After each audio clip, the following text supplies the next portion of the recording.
ভাগবতম থেকে জানা যায়, अथासौ युग संध्याय दस्यु प्रायेषु राजसु जनित विष्णु यशसो নামনা কলকির জগৎপতি, যেটার বাংলা অনুবাদ হলো তারপর দ্বাবিংশ অবতারে যুগ সন্ধিকালে অর্থাৎ কলিযুগের অন্তে নৃপতিরা যখন দস্যুপ্রায় হয়ে যাবে তখন ভগবান কল্কি অবতার নামে বিষ্ণুযশ নামক ব্রাহ্মণের পুত্র রূপে অবতরণ করবেন। বিষ্ণু পুরাণ অনুযায়ী ভগবান বিষ্ণু এক মহান যোদ্ধা কল্কি অবতারে শাম্ভালাতে জন্ম নেবে।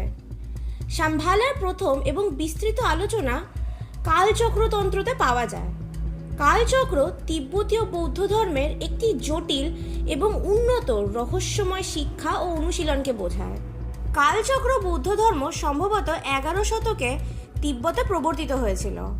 কালচক্রের প্রাচীনতম পরিচিত শিক্ষকরা হলেন দোলপোপা শেরাব গ্যালস্টন এবং বুটন রিনচেন ড্রাব। বর্ণনায় রাজা মঞ্জুশ্রী কীর্তি খ্রিস্টপূর্ব 159 সালে জন্মগ্রহণ করেছিলেন এবং ম্লেচ্ছা ধর্মের 3,510,000 অনুসারীদের একটি রাজ্যে রাজত্ব করতেন, যাদের মধ্যে কেউ কেউ সূর্যের উপাসনা করতেন বলেও জানা যায়।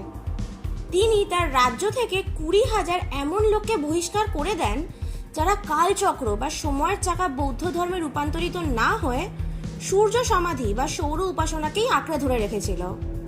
বহিষ্কৃত লোকগুলি তার লোকেদের মধ্যে সবচেয়ে জ্ঞানী এবং সর্বোত্তম ছিলেন এবং তিনি তাদের প্রয়োজনীয়তা বুঝতে পেরে তাদেরকে ফিরে যেতে বলেন এবং কেউ কেউ ফিরেও যান।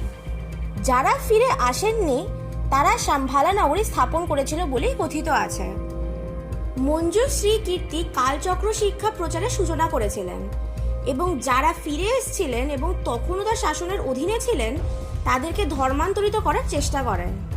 59 খ্রিস্টপূর্বাব্দে তিনি তার পুত্র পুণ্ডরিকের কাছে তার সিংহাসন ত্যাগ করেন এবং বৌদ্ধত্বের সম্ভোগাকায় প্রবেশ করার পরপরই মারা যান।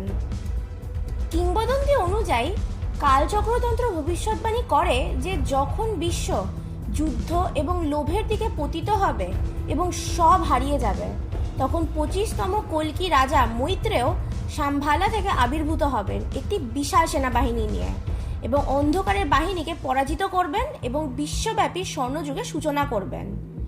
এই চূড়ান্ত যুদ্ধটি 2424 বা 2425 সালের জন্য ভবিষ্যৎবাণী করা রয়েছে, যেগুলো বুদ্ধের মৃত্যুর 3304তম বছরের মধ্যে পড়ে। তারপরে বৌদ্ধ ধর্ম আরও 1800 বছর বেঁচে থাকবে।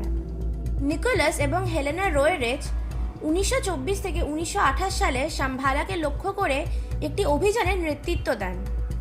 তারা এটাও বিশ্বাস করত যে আলতাই পর্বতমালার বেলুখা পর্বত হলো শাম্ভালার প্রবেশদ্বার, যেটি ওই অঞ্চলের একটি সাধারণ বিশ্বাস।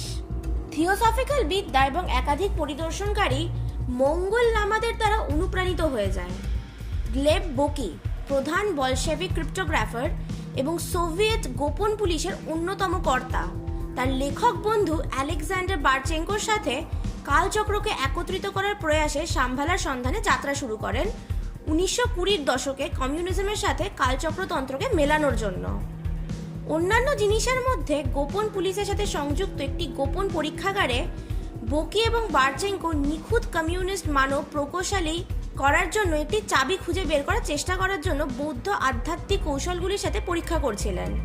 তারা শাম্ভালার জ্ঞান পুনরুদ্ধার করার জন্য অভ্যন্তরীণ এশিয়ায় একটি বিশেষ অভিযানের কথা চিন্তাও করেছিল। সোভিয়েত গোয়েন্দা পরিষেবার মধ্যে ষড়যন্ত্রের ফলে, সেই সাথে সোভিয়েত পররাষ্ট্র কমিশনের প্রতিদ্বন্দ্বী প্রচেষ্টার ফলে 1924 সালে তিব্বতে নিজস্ব অভিযান পাঠানোর ফলে প্রকল্পটি পুরোটাই ভেস্তে যায়। ফরাসি বৌদ্ধ আলেকজান্ডার ডেভিড নীল বর্তমান আফগানিস্তানের বালখের সাথে শাম্ভালাকে যুক্ত করেছেন। এছাড়াও ফার্সি শাম-ই বালা উন্নত মোমবাতির নামে একটি ব্যুৎপত্তি হিসাবে প্রস্তাবও করেছেন।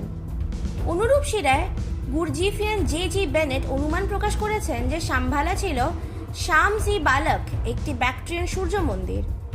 হিটলার 1930-এর দশকে আগারথার এবং শাম্ভালার সাথে যোগাযোগ করার জন্য তিব্বতে বেশ কয়েকটি অভিযানও পাঠিয়েছিলেন।